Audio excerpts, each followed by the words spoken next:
චානක්‍යයන් රාසමානික මහතා රාජ්‍ය පරිපාලන පළාත් සභා සහ පළාත් පාලන අමාත්‍යතුමාගේ ඇසීමට ගරු කතානායකතුමනි මේ ප්‍රශ්නේ නෑනේ කවුද එහෙම කියන්නේ උර ඉන්නවද කතානායකතුමරු උත්තර වාඩි වෙලා ගරු කතානායකතුමනි මේ ප්‍රශ්නේ අහන්න කලින් අපිට ඔබතුමා නෑ මම ඇහෙන්නේ ඔබතුමා කියන එක හෙඩ්ෆෝන් දාගන්න ගරු සභාව පාලනය කරලා දෙන්න ගරු මන්ත්‍රීතුමා ඔබතුමා හෙඩ්ෆෝන් එක දාගන්න ඈ හෙඩ්ෆෝන් එක දාගන්න ඇහෙන්න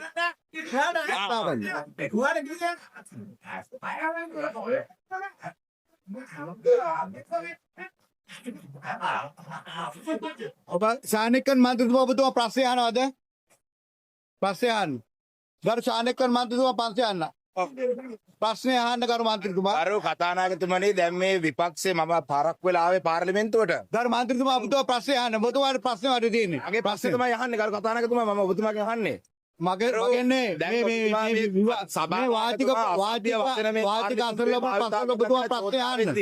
එතුමා මේ අසභ්‍ය වචනයක් භාවිතා කරා කියලා මන්ත්‍රීවරු කියනවා. ගරු මන්ත්‍රීතුමා අසභ්‍ය වචන භාවිතා කරන්න හොඳයිද කතානායකතුමා? අසභ්‍ය වචන බලන්න දැන් අපි අනුර කුමාර දිසානායක ජනාධිපතිතුමාගේ ඡන්ද පදනමේ ගරු ඔබතුමා ප්‍රශ්න අහනවද?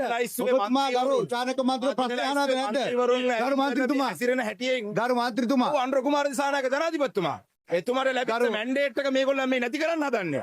ගරු කුමාර දිසානායක ජනාධිපතිතුමාගේ මූණ නැතුව ගරු එස්.එම්. මරිකාර් මහතා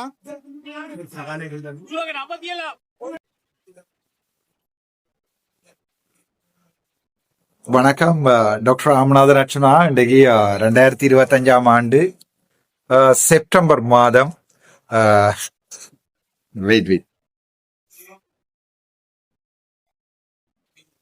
இன்றைக்கு 2025 ஆண்டு செப்டம்பர் மாதம் 12ஆம் தேதி இந்த வீடியோ நேற்றைய தினம் வந்து ஒரு விடயம் நடந்தது எங்கள்ட பாராளுமன்றத்தில் என்னென்றால் உங்களுக்கு தெரியும் நேற்றுக்கு வந்து நாளைக்கு அடிபட்டினாங்க அந்த வீடியோக்கள் எல்லாத்தையும் பார்த்துருப்பீங்கள் அதாவது வந்து இந்த வாஸ்து பிரகாரம் என்ற இந்த ஈஸ்டர் குண்டுவெடிப்பு தொடர்பான ஒரு நம்பிக்கை இல்லை பிரேரணை அதாவது ஈஸ்டர் குண்டுவெடிப்புக்கு சம்பந்தமாக இருந்த ஒரு இராணுவ கொமாண்டரோ மேஜர் ஜெனரல் ஒருவரை கொண்டு வந்து இவர்கள் எங்கே வைத்திருக்கிறார்கள் என்று சொன்னால் பாதுகாப்பு பிரதி அமைச்சராக வைத்திருக்கிறார்கள். ஸோ அது தொடர்பாக நேற்று நாங்கள் அவரை நம்பிக்கையில்லா பிரேரணை கொண்டு வந்திருந்த காரணம் அவரை நீங்கள் இதிலிருந்து முற்றாக விலத்துங்கள். இதிலிருந்து அதாவது பாதுகாப்பு பிரதி அமைச்சர் என்ற போஸ்ட்ல இருந்து முற்றாக விலத்துகின்ற சந்தர்ப்பத்துல மாத்திரம்தான் எங்களால ஒரு நீதியான நியாயமான ஒரு விசாரணை நடக்கின்றதை ஏற்றுக்கொள்ள முடியும் என்று நாங்கள் நேற்று கேட்டிருந்தாங்க. சோ அப்படி கேட்டிருந்த அந்த சந்தர்ப்பத்துல அந்த பிரேரணை எங்களுடைய சட்டத்துக்கு உட்படாது என்று சொல்லி பாராளுமன்ற நிலையியல் கட்டளை சட்டத்துக்கு வந்து ஒரு பிரதி அமைச்சருக்கு எதிராக பிரேரணையை கொண்டு வரையலான்னு சொல்லி ஒரு ரூலிங் என்றால் அது ஒரு முடிவு ஒன்றை எங்களுடைய சபாநாயகர் தந்துவிட்டார். சரிதானே கதாநாயகத்துமா அல்லது சபாநாயகர் தந்துவிட்டார். என்ன கவலை என்றால் இதுல முக்கியமான விடயத்தை நாங்கள் ஒன்றை பார்க்கணும் என்றால் என்ன கவலை என்றால் சரி சட்டத்துல ஓட்டை இருக்கு என்றா நாங்கள் பார்க்கணும் நியாயமான நடவடிக்கை நடக்கணும் என்று சொன்னால் அதுல நாங்கள் எந்த அளவுல எங்களுடைய அரசாங்கம் அதுக்கு அர்ப்பணிப்போடு இருக்குன்னு பார்க்கணும். ஆகவே நாங்கள் இப்படி இதுக்கு ஒரு நம்பிக்கையில்லா பிரிவினர் அவை வெளில போயினோம். அவையிட்ட 159 பாராளுமன்ற உறுப்பினர் இருக்கணும், எங்கள்ட்ட 65 பேர் தான் இருக்கிறோம். ஆகவே அவர்கள் வெளில போகிறார்கள். ஆனா அந்த பிரேரணையை கொண்டு வாரதுன்றது அவர்களுக்கு ஒரு அரசியல் இழப்பு உலகம் முழுக்க தெரியும். சோ அந்த அரசியல் இழப்பை அவர்கள் ஏற்றுக்கொள்றதுக்கு தயாராக இல்லை.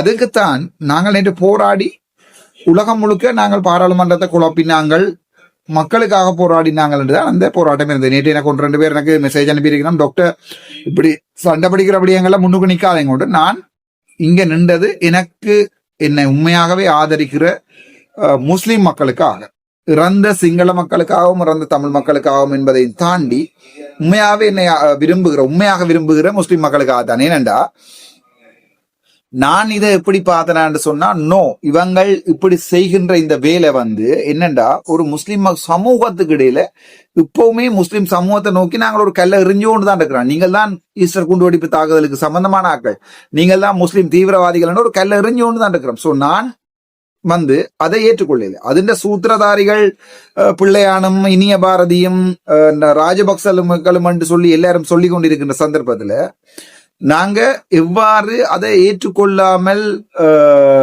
அதனுடைய உண்மைத்தன்மையை தெரியாமல் யார் என்று கை நீட்டுறன்றதான் எங்களுடைய பிரச்சனை.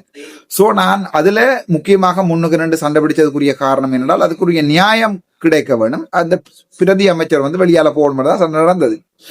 சோ அவர் தானாக ரிசைன் பண்ணால் அது இன்னும் பெட்டர். ஆனால் அவர் இன்னும் தானாகவே இவர்கள் இந்த நேரத்துல நான் ஒரு அரசியல்வாதியா, நான் ஒரு ஆண்ட்ரோ குமார் நாயக்கவா ஜனாதிபதியாக இருந்திருந்தா உடனே ரிசைன் பண்ண சொல்லி இருப்பேன்.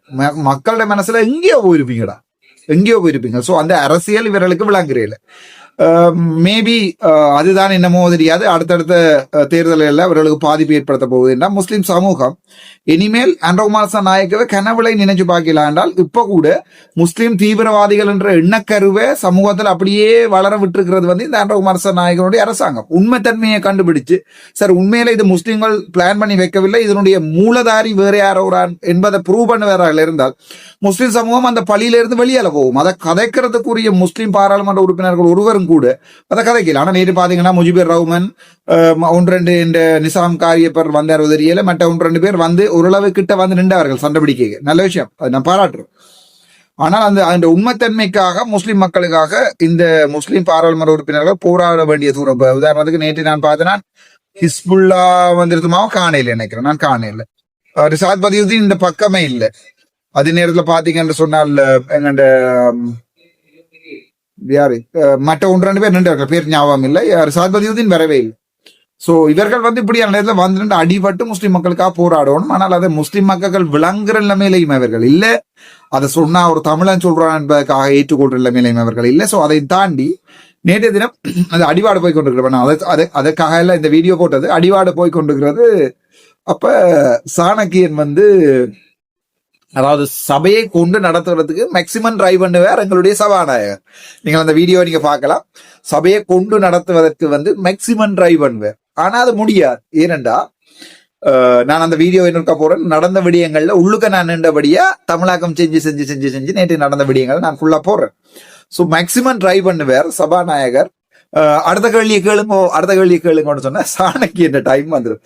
சாணக்கியன் எழும்பி ஏதோ கதைக்க அந்த பக்கத்துல இருந்து நீ கேள்விய கேளு என்று சாணக்கியன் பேசி போடுவாங்க என்பி.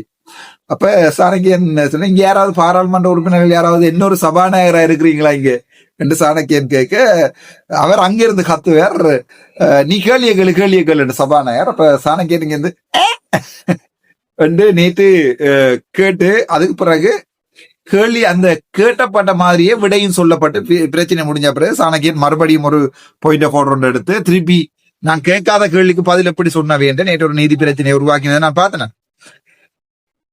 நான் இதை எப்படி பாக்குறேன் என்று சொன்னால் என்ன பொறுத்த வரைக்கும் நேற்றைய தினம் சாணக்கியன் ரங்கி உள்ள 2 பேரோ எனக்கு தெரியல. ஆனால் சூத்திரதாரிகளோட சம்பந்தம் இருக்கிறதோ இல்லையோ எனக்கு தெரியாது. ஆனால் நேற்றைக்கு இது நடந்த ஒரு பம்பலான விஷயம். அதாவது உண்மையாவே அதை நீங்கள் அனுபவிச்சு பார்த்தீங்கன்னா தெரியும்.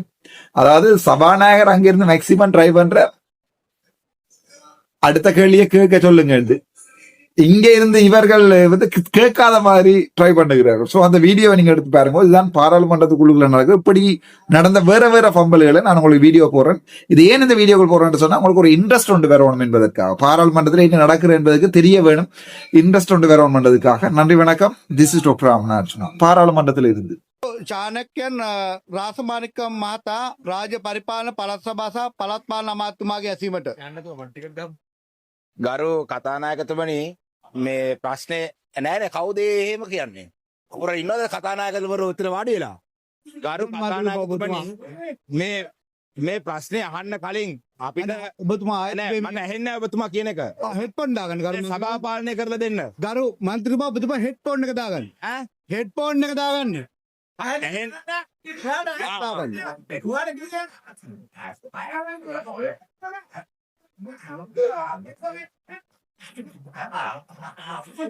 ඔබ ශානිකන් මන්ත්‍රීතුමා ඔබතුමා ප්‍රශ්න අහනවද? ප්‍රශ්න අහන්න. ගරු ශානිකන් මන්ත්‍රීතුමා ප්‍රශ්න අහන්න. ප්‍රශ්න අහන්න ගරු මන්ත්‍රීතුමා. ගරු කතානායකතුමනි, දැන් මේ විපක්ෂේ මම පාරක් වෙලා ආවේ පාර්ලිමේන්තුවට. ගරු මන්ත්‍රීතුමා ඔබතුමා ප්‍රශ්න අහන්න. ඔබතුමාට ප්‍රශ්න වලට තියෙන්නේ. මගේ ප්‍රශ්නේ තමයි අහන්නේ ගරු කතානායකතුමා. මම ඔබතුමාගෙන් අහන්නේ. මගේ මේ වාචික අසල ප්‍රශ්න අහන්න.